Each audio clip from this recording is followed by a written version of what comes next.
Hola a todos, como siempre soy Vlad Spara Historia. Hoy conmigo está Andy Martin, CEO de Crow. Si no los conocen, los Crow son un grupo de guardabosques voluntarios que van a África, pero también a otras partes del mundo para defender a las especies raras de la plaga de la caza furtiva. Si quieren saber más sobre este increíble trabajo, junto con Andy hicimos hace un tiempo una transmisión en vivo estupenda donde nos explicó muchos detalles de su oficio.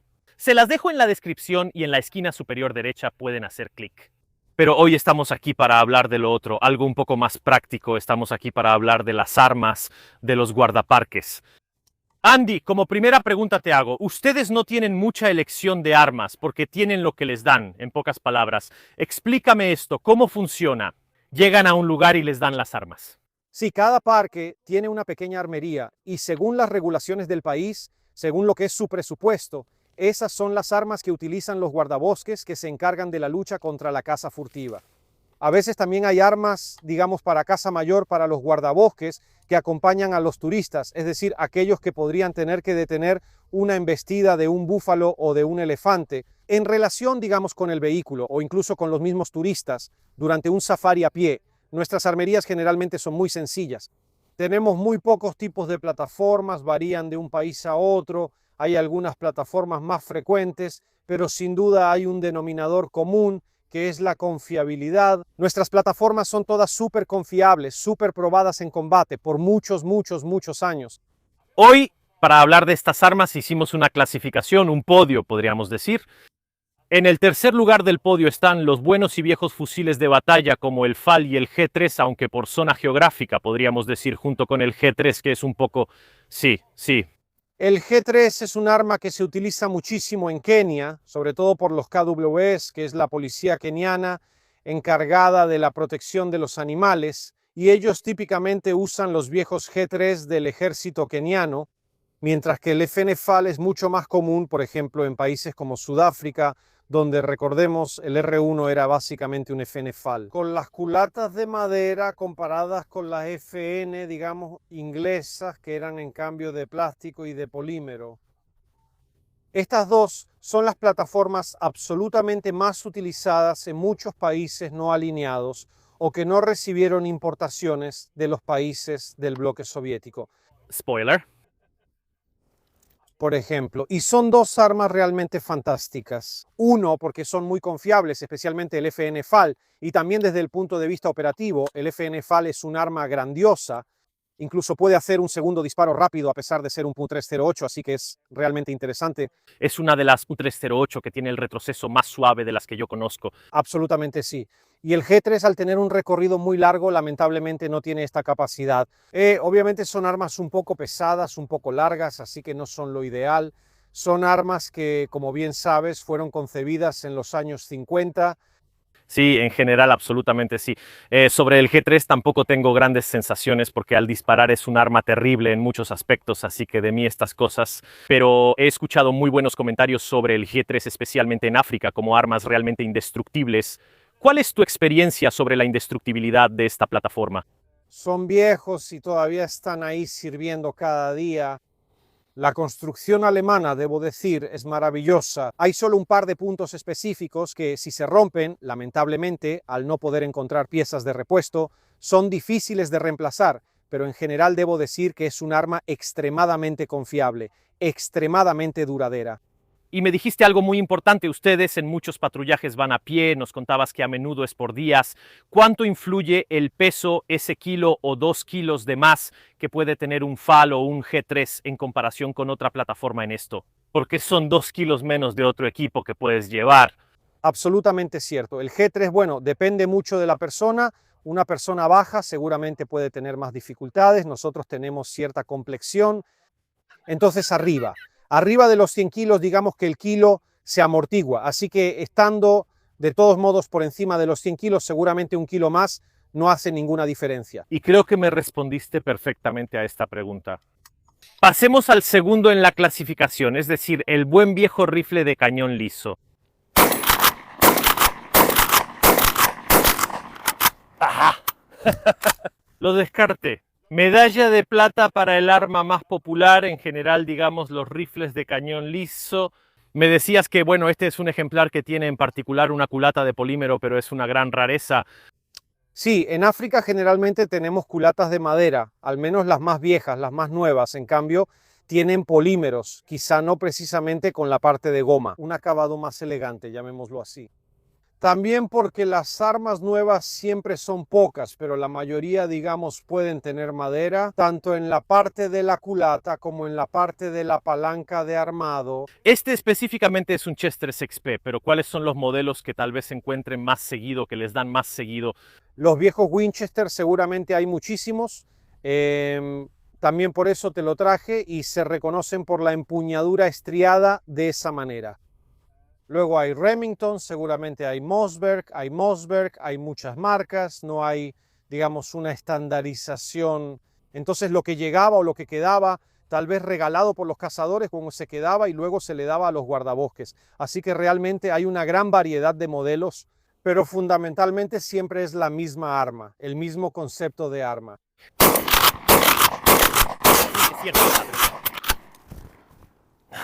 ¿Y hay una razón específica por la que prefieren una escopeta de corredera en vez de, bueno, digo, una de 2 cañones, porque tal vez también hay de 2 cañones, pero en vez de una semiautomática?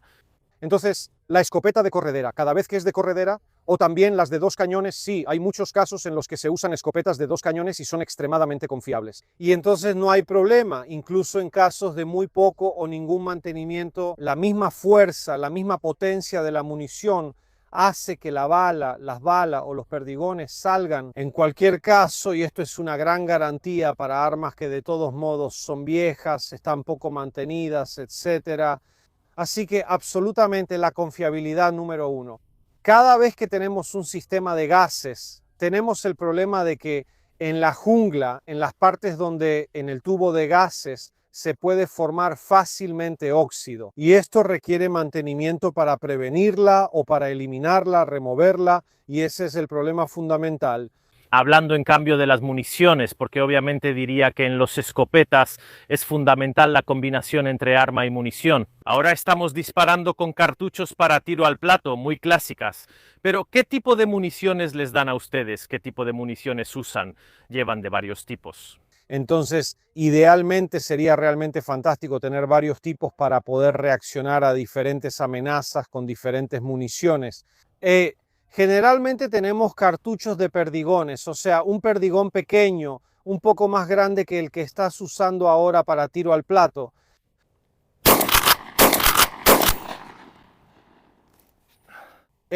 Idealmente tratamos de mezclar diferentes tipos de municiones en el tubo. Tal vez la primera puede ser una bala sólida, una Brenne que tal vez que es capaz de detener a un animal más grande. No estoy diciendo un elefante, porque para eso necesitamos calibres mucho mayores, pero tal vez un león, un leopardo. Queremos detenerlo antes de que ocurra un accidente mortal, entonces usamos eso. Claramente, obviamente, para las personas sería demasiado, sería exagerado. Depende de lo que haya disponible, tal vez una mezcla de lo que esté más ampliamente disponible y sea más económico, que es el de plato o el de aves, digamos, tal vez con algunas balas más grandes para tener más poder por lo demás. En cuanto a la elección, porque imagino que cuando salen de patrulla en su equipo, alguien lleva la escopeta y alguien lleva las otras armas de las que hemos hablado y de las que hablaremos. ¿Hay alguien en particular que tenga preferencia por las escopetas? ¿Cuántas escopetas llevan? O sea, ¿cómo se utiliza la escopeta dentro del grupo? Entonces, sería bueno si hubiera una armería con diferentes sistemas de armas, pero la realidad es que la escopeta de bombeo se utiliza principalmente en aquellos países donde las regulaciones no permiten usar otras plataformas. Por ejemplo, Botsuana.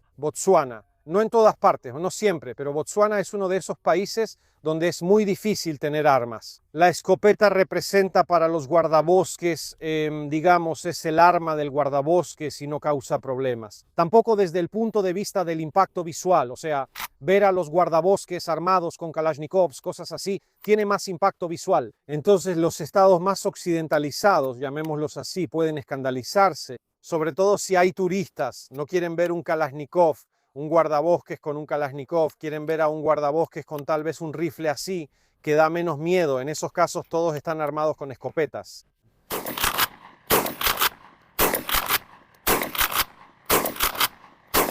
Y así como cuando llegamos a África Central o al Congo, todos tienen AK, es muy raro repartirse armas distintas. No hay una gran necesidad en nuestro caso, sobre todo porque no hay amenazas de drones, no hay amenazas extrañas que puedan requerir su uso. Tal vez de una calibre 12 mezclada con otros AK.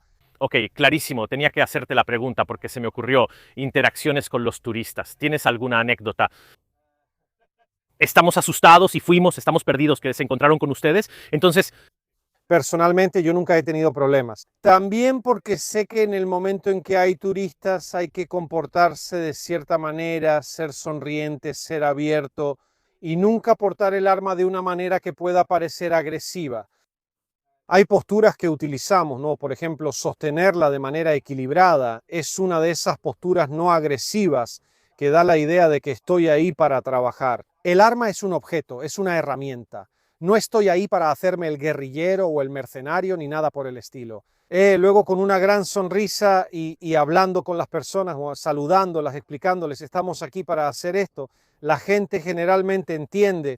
Entonces personalmente debo decir que siempre he logrado arreglar todo con una sonrisa y quizá una buena cerveza ofrecida en la noche. Así que no, yo no me puedo quejar. Pero algunos gerentes de parques son particularmente sensibles con el tema y ahí seguimos los protocolos más al pie de la letra. antes de llegar al número 1, que quizá como ya intuyeron será la K, tomé una K un poco más sofisticada de la que realmente tienen, porque esta es una realidad. Pero como extra, también me hablabas de algunas armas extrañas y raras que no te esperas encontrar en un parque en lo profundo del África Negra. Sí. Es cierto, hay armas, como por ejemplo en Zimbabue hay algunos Stribok. Los Stribok son SMG, entonces armas que disparan en 9 milímetros que no tienen ninguna aplicación para el uso a larga distancia, porque necesitamos un calibre que sea capaz potencialmente de detener tanto a un animal como eventualmente a una amenaza de algún terrorista que quiera, digamos, hacernos daño. Otras armas extrañas, por ejemplo, el FNS CAR en Camerún se utiliza a menudo. ¿De dónde salió? Apareció porque en la zona específica donde yo estaba. Estamos en el Sahel, entonces en la zona fronteriza con Nigeria, en la zona este de Nigeria, zona de Boko Haram. Entonces es una zona donde el ejército y los guardabosques trabajan codo a codo. Y en este caso sus armas se han convertido en nuestras armas y se utilizan las mismas plataformas. Por eso se utiliza una plataforma tan costosa y nueva. Otra cosa muy inusual es el molot, así que una KN-12 en Costa de Marfil. Hay algunos parques que utilizan solo y exclusivamente estos, incluso que crean algunos problemas porque, como dijimos anteriormente, al ser semiautomáticos, el óxido impide la recarga del segundo cartucho. Esto es una gran desventaja, pero el calibre 12 en la jungla es realmente densa. Bueno, en fin, todavía sé por qué. Entonces, Te hago otra pregunta. Sé que nunca has sido un experto en armas históricas, pero ¿alguna vez te han intentado dar alguna joya de arma muy antigua de más de 100 años? No sé, un viejo Lee Enfield inglés. Adelante. adelante, absolutamente. Sí, fue mi primera arma. ¿En serio? La primera vez que trabajé como guardabosques en Sudáfrica me dieron un Enfield, así que bueno, era bastante viejo.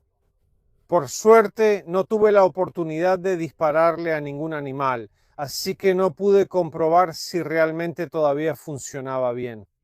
Además, salir sin siquiera haber visto si el arma funciona, Dios santo. Era mi primer despliegue, lo que había era lo que había, eso fue lo que usé. Estamos hablando de hace casi 20 años, así que ha pasado mucho tiempo.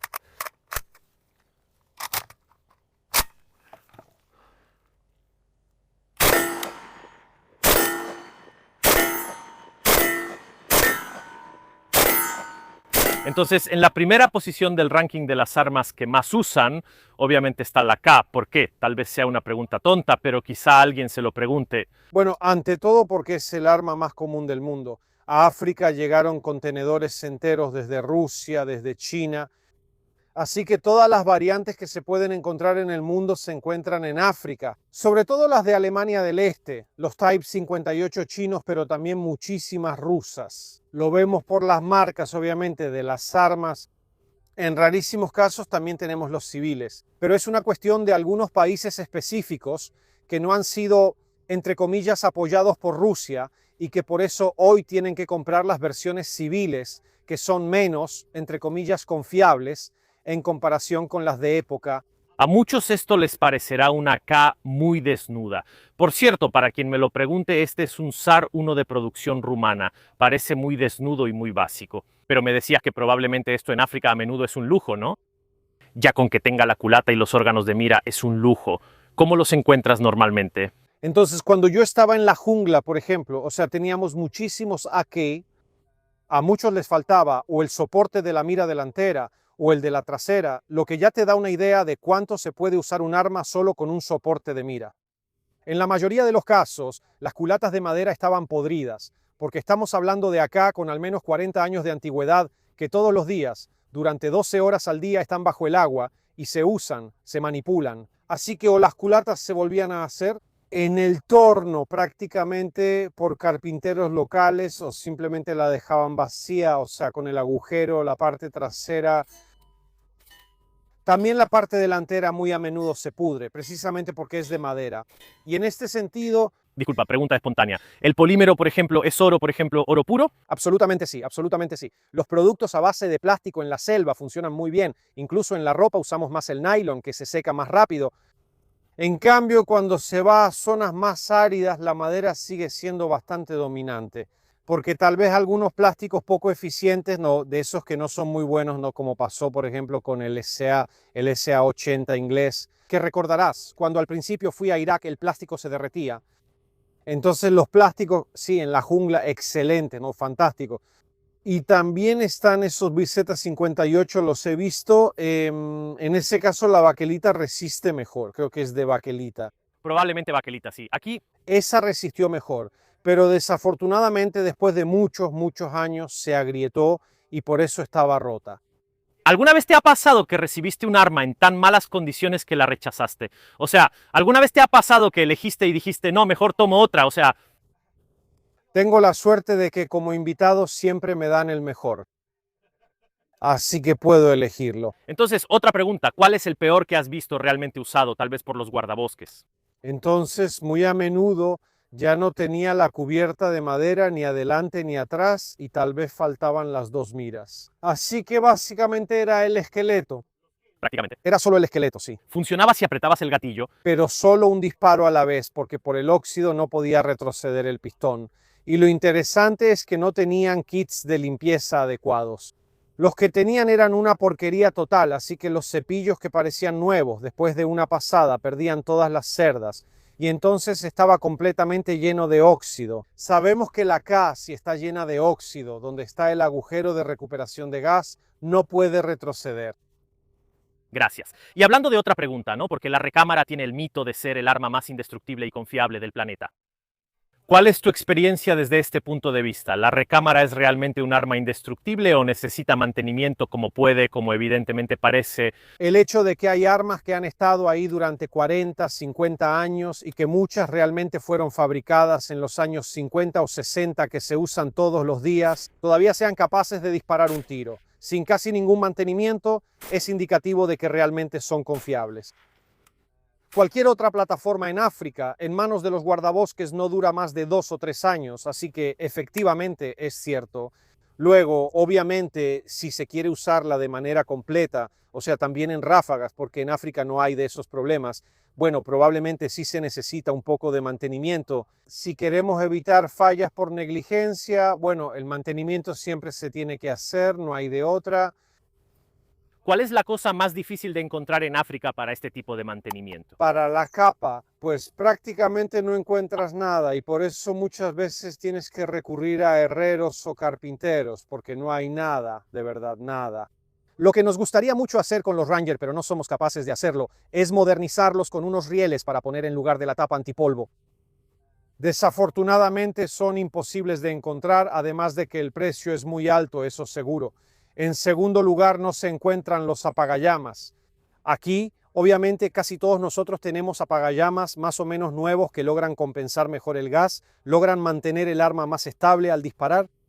Allá lo que hay. Si tenemos suerte, tenemos la rebanada de salami, entre comillas, como la llamamos. Si no, no hay nada. En la mayoría de los casos no hay absolutamente nada. Entonces falta completamente todo el mercado de las piezas de repuesto. O encuentran otra, o toman 2 o 3 y hacen una sola. Fantástico. Esto también lo he hecho yo en el pasado con otras armas. Gracias.